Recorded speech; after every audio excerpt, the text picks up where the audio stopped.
Fiji's first democratic election has been won by the man already in the top job, Frank Bainimarama.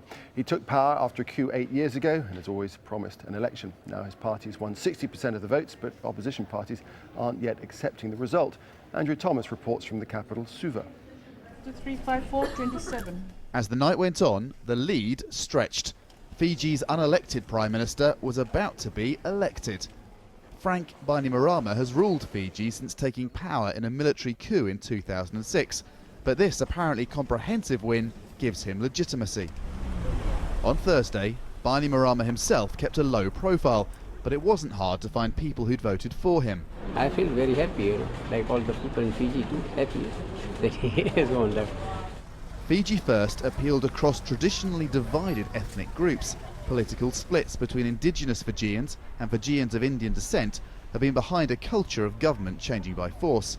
Those days may be over. What has happened over the years is that the term coup has become part of the Fijian political vocabulary. If something goes wrong after the election, there'll be a coup at some point. Hopefully, we'll begin to see that waning. But first, Bainimarama's victory needs to be recognised and accepted. An international group of monitors watched Election Day carefully. The outcome of the 2014 Fijian election is on track to broadly represent the will of the Fijian voters. But opposition parties disagree, signing a statement alleging widespread fraud.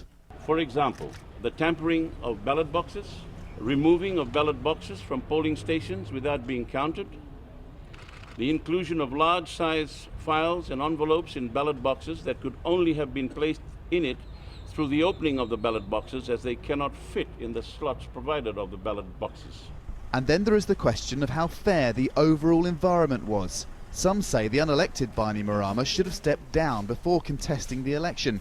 They say he made sure a new constitution tilted public support in his favour and that certain opposition parties and candidates were banned from running for office. Despite the complaints of opposition parties, it does look like the election result will stand. The hope is that it's the first step of a democratic transition, and that in 4 years' time there'll be another election which is freer and fairer still. Andrew Thomas, Al Jazeera, Suva, Fiji.